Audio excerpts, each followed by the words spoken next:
Hello, my name is Diana Manosalva, and today in this video we'll explain the basics of negative adverbs. A negative adverb is a specific type of adverb that creates a negative meaning without the use of other external parts of speech. This type of word helps speakers of a given language to describe negative outcomes quickly and effectively. They usually replace longer or more complicated sentences that describe the same type of ideas as the simple adverb. Negative adverbs and negative adverbials are used to modify the meaning of a verb, an adjective, another adverb, or a completely clause in a negative way.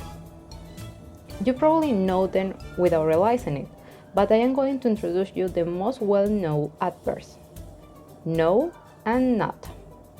These words are by far the most commonly words to create negative statements.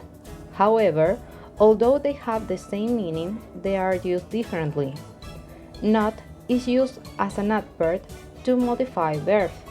For example, he does not work every day.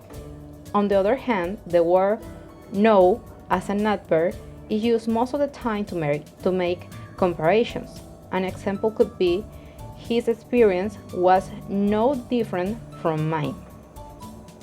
Clearly, there are other adverbs that don't need no and not because they already express a negative meaning by themselves.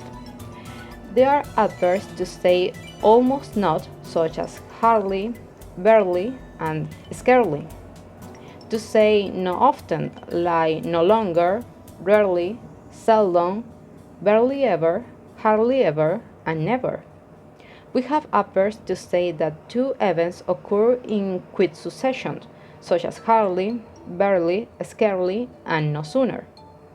You may hear that the last adverbs are the same as when we want to say almost not, but when we use these adverbs for events in quick succession, we must use them in combination with when for barely, scarcely, and hardly, or than for no sooner. The first event is usually expressed in the past perfect, with the negative adverb following the auxiliary verb had. There are also adverbial phrases for total negation, such as under no circumstances, in no way, on no condition. In the poster you will find all the examples for each type of adverbs. Finally, we can conclude that negative adverbs have different forms and meanings in different languages. Looking at how general adverbs and negative adverbs are used help us to understand how verbs are modified in that language, in this case, English. Thank you for listening.